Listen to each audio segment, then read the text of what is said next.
या डर के वजह से हम चीज़ों को छुपाते हैं। चाहे हमारा जॉब इंटरव्यू हो, सेल्स कॉल हो, प्रमोशन के लिए अर्जी हो, या हम जब क्लाइंट के पास कोई डील लेके बैठे हों, तो उस वक्त आइदर कोई टेम्पटेशन या फिर कुछ खोने का डर हमें मजबूर करता है कि हम अपनी प्रामाणिकता वहां पे खो देते हैं। दोस्तों, आप लाइफ में जो भी डिसीजंस ले, जॉब प्लेस पे आपका इंप्रेशन निर्भर है कि आप कितने प्रामाणिक हैं। कभी कभी अप्रामाणिक होने से पहले लेवल पे तो आपको छोटा मोटा फायदा हो सकता है, लेकिन जिसे सेकेंड ऑर्डर कॉन्सिक्वेंस या थर्ड ऑर्डर कॉन्सिक्वेंस कहते हैं, मतलब मिड टर्म से लॉन्ग टर्म में आपको अप्रामाणिकता आपको नुकसान ही पहुंचाएगी। मैं कौस्तुभ पानसे, कॉर्पोरेट ट्रेनर और बिजनेस कोच, आज सबका स्वागत करता हूं। आज का विषय है प्रामाणिकता के ऊपर और कैसे इसे ऑफिस प्लेस में हम अनुभव करते हैं। आज के टॉपिक का नाम है बी ऑथेंटिक। दोस्तों, बात है 2012 की। I was conducting an interview for selecting a person for some position on the software training. एक ऊंचा कद का बंदा, एकदम हैंडसम दिखने में, इंग्लिश में बात करना बहुत फ्लुएंट, अदब, जिस तरह से पहनावा था, ग्रूमिंग था, एकदम बढ़िया। इस बंदे ने इंटरव्यू से पहले मेरे हाथ में रेज्यूमे दिया और उसमें मैं देख के अचंभित रह गया। I was shocked. It was one of the most exceptional resumes that I had seen.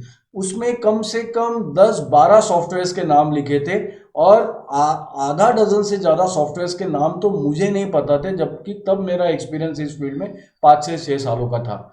बंदे का बात करने का तरीका एकदम एक्सपर्ट की तरह, जिस बात का भी सवाल पूछूं, जो भी सवाल पूछूं, जो भी बात पे जवाब देना है, कम शब्दों में देगा और इस तरह से जवाब दिए जैसे एक एक्सपर्ट्स देते हैं। तो इसी को देख के मेरा भी जानकारी उतना अच्छा नहीं था। We hired him based on his credentials जो सीवी पे लिखे हुए थे। 1-2 महीने के बाद ही पुणे में सदर्न कमांड से हमें एक बड़ा मिलिट्री का ऑर्डर मिला और आदेश ये था हमारे को कि आपका बेस्ट पर्सन आना चाहिए।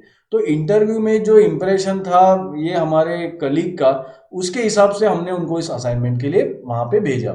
दोस्तों, ये बंदा जिसने क्लेम किया था इंटरव्यू के समय कि उसे 12 से 13 सॉफ्टवेयर आते हैं, तीसरे ही दिन क्लाइंट के यहाँ पे हाथ पांव जोड़ के वहां से उसे निकलना पड़ा। सबके सामने उसे एडमिट करना पड़ा कि मुझे ये सॉफ्टवेयर सिखाना नहीं आता है। तो दोस्तों, थोड़ा सा तो फायदा हुआ कि जॉब उस दिन मिल गई, लेकिन परमानेंटली हमारे ऑर्गेनाइजेशन में उनकी रिस्पेक्ट चली गई। वो इसलिए नहीं चली गई कि उन्हें सॉफ्टवेयर नहीं आता था, दैट इज ओके। जब आप स्किल सीखते हो तो कुछ चीजें आपको आती हैं, कुछ नहीं आती हैं। बात थी कमिटमेंट की। बात थी कि इंटरव्यू के वक्त आप अप्रामाणिक थे, आप एक कुछ नहीं आने के बावजूद आपने सारा दिखाया। और एक ऐसा किस्सा मेरे एक एक्वेंटेंस, एक परिचित व्यक्ति के साथ हुआ। इन फीमेल ने क्या किया कि इनका एक छोटी आईटी कंपनी में जॉब था, इनका पेमेंट था कुछ 10,000 के आसपास, और इन्हें 2-3 साल के स्ट्रगल के बाद थोड़ा सा फ्रस्ट्रेशन हुआ। थोड़े से ये अपने रिलेटिव्स, फ्रेंड्स से जब अपना सैलरी कंपेयर करती, अपनी कंपनी कंपेयर करती, तो she was becoming little restless. So out of this pain, to get out of this, काफ़ी उन्होंने कोशिशें की, इंटरव्यू क्लियर नहीं हुए।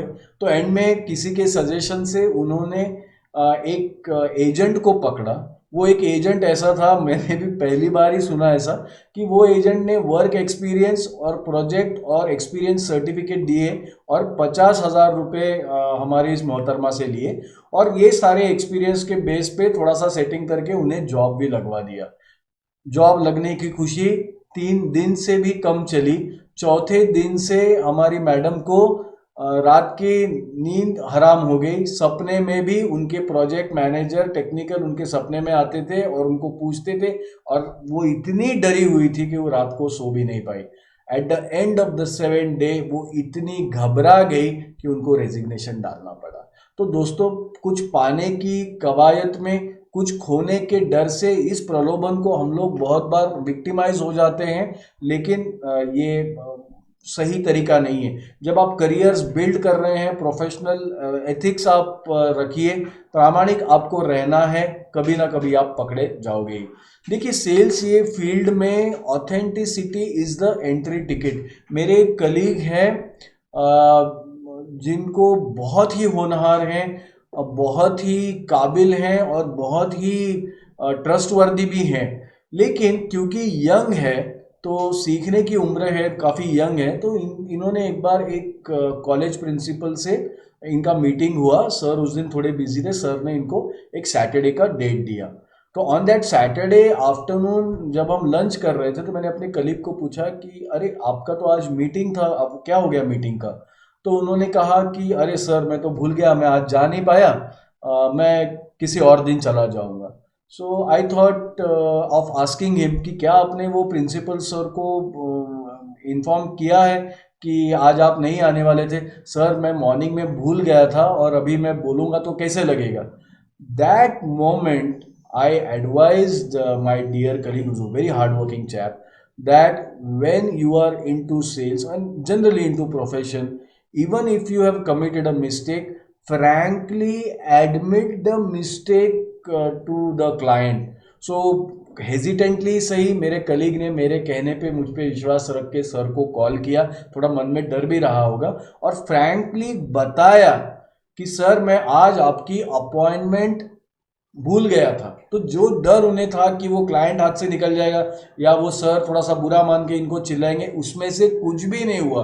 इनफैक्ट उनकी उम्र को देख के और फ्रैंकनेस को देख के और प्रामाणिकता को देख के सर खुश हुए और कहा कि अभी विदाउट फेल आप मंडे आइए, और वहां से उनके अच्छे रिश्ते की नींव तैयार की गई।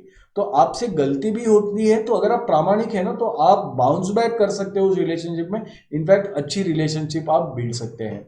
यही मेरे कलीग से और एक बार ऐसा ही हुआ कि he told one college authority कि वो शाम तक उन्हें मेल भेज देंगे, और उन्होंने मेल भी नहीं भेजा और कहा भी नहीं। उनके जहन में था ये कि सर तो इतने बिजी आदमी, इतने बड़े आदमी, नहीं याद रहेगा उन्हें। तो वहाँ पे उन्हें फिर मुझे बताना पड़ा कि सेल्स में ये जो 1% थिंग है ना, ये ही आगे जाके एक बड़े ऑर्डर में तब्दील होती है। सेल्स जैसी फील्ड में जहाँ पे आप क्लाइंट से इंटरेक्ट करते हो, निगोशिएशन जैसे फील्ड में काफ़ी मैटर रखता है कि लोगों का ट्रस्ट आप जीते। ऑर्डर तो बाद में आएगा, पहले ट्रस्ट जीते, और ट्रस्ट के लिए आदमी कोई आपको बड़ा मौका पहले नहीं देगा, छोटे छोटे आपको मौके मिलेंगे। इन मौकों को आपको ट्रस्ट अर्जित करना है, और आप जब एक बार ट्रस्ट ये कर लेते हो तो बड़ी डील भी आपके हाथ लगेगी। ऐसे कई सारे किस्से हैं। एक कोंडवा में हमने ऑफिस लिया था, वहां पे एक रियल एस्टेट ब्रोकर थे, बात करने में एकदम जेंटलमैन, वेल ग्रूम्ड, बड़े बड़े वायदे किए, बहुत अच्छा तालमेल चल रहा था हमारा ओनर और उनके बीच में। लेकिन अचानक एक अनप्रोफेशनल आदत, वही अप्रामाणिकता, ने उनसे हमारे रिलेशनशिप्स को खराब कर दिया।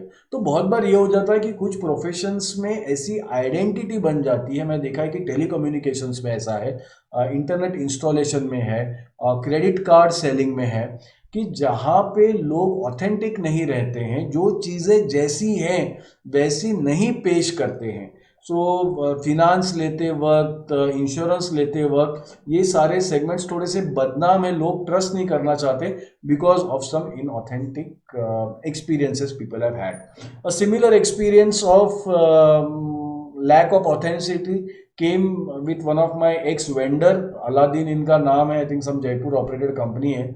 ये एक डिजिटल मार्केटिंग फर्म है अलादीन। अलादीन ने जब हमारे साथ प्रेजेंटेशन किया तो काफ़ी बड़ी बड़ी बातें की, अपना प्रेजेंस दिखाया, अपना वेबसाइट दिखाया, और कुछ क्लाइंट्स के मैंने जब उन्हें ऐसे ही हल्के फुल्के बातचीत को आगे बढ़ाने के लिए बोला कि पुणे में क्या क्लाइंट्स सर्व किए हैं, तो बातों बातों में उनके जो एक रिप्रेजेंटेटिव थे उन्होंने एक मिसेस जोशी एकेडमी का नाम लिया तिलक रोड से। तो मैंने बस नॉड करके याद याद रख लिया। अभी coincidentally for my sales consultancy, Mrs Joshi academy which is CA coaching academy was my client during those times. तो एक ऐसे ही कोइंसिडेंस में आई मेट मिस्टर जोशी, कोई ऐसा इरादा नहीं था, but I just asked him कि does he know this firm Aladdin and the person's name. He said, yeah, they had approached me लेकिन बस मेरा कॉल पे ही बात हुआ है and I was not interested in their proposal.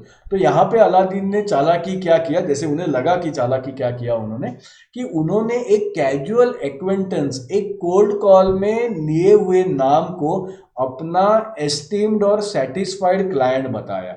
अभी Aladdin को तो हम पहले ही ऑर्डर देने का तय कर चुके थे, लेकिन जब ये बाद में पता चला कि अरे इन्होंने अपना क्लाइंट लिस्ट फेक किया है, गलत बताया है, तो उसके वजह से इंप्रेशन खराब हो गया, नोज डाइव हो गया और अंततः 1 साल के बाद मुझे पछताना पड़ा कि क्यों मैंने इनकी ऑथेंटिसिटी, लैक ऑफ ऑथेंटिसिटी को ओवरलुक किया। तो बाद में कॉन्ट्रैक्ट तोड़ने के लिए ये जो एक गलत फहमी हमारे बीच में आ गई थी, जो झूठ बोला गया था, उसी के बिना पे हमने कॉन्ट्रैक्ट को रद्द कर दिया गया। तो दोस्तों, अप्रामाणिकता काफ़ी बड़ी सेंध लगा सकती है आपके बिजनेस में। तो एक बार इस पे गौर कर लेते कि why people are not authentic. देखिए, एक तो डर, फियर ऑफ लॉस कि कुछ खो जाएगा। सेकेंड, टेम्पटेशन, प्रलोभन कि कुछ ज़्यादा हासिल करना है, ज़्यादा सैलरी की, जैसे वो मैम थी कि वो सैलरी का ज़्यादा उनको प्रलोभन हो गया था, दूसरों से कंपैरिजन में कम हो रहा था। और जो अलादीन ने गलती की कि to pretend casual acquaintances to be clients. कई लोग तो उन्हें अच्छा दोस्त भी बताते हैं जिनसे 1-2 बार ही मुलाकात हुई है। So this is what was about authenticity. One of the greatest keys and one of the greatest gifts to build a massive career is be authentic. Second order consequence और third order consequence short term में और long term में बहुत ज़्यादा फायदे होंगे। आशा करता हूँ आपको वीडियो अच्छा लगा। इसी प्रकार के कॉर्पोरेट बिहेवियर और work place principles is my area of passion. इसी पे मैं वीडियो बनाता हूं। तो अगर आपको ऐसे वीडियो देखने, please subscribe to my channel and if you like the video please share the channel and also press the bell icon. Signing off today. I hope you like the video. Is Kaustubh Panse. Bye.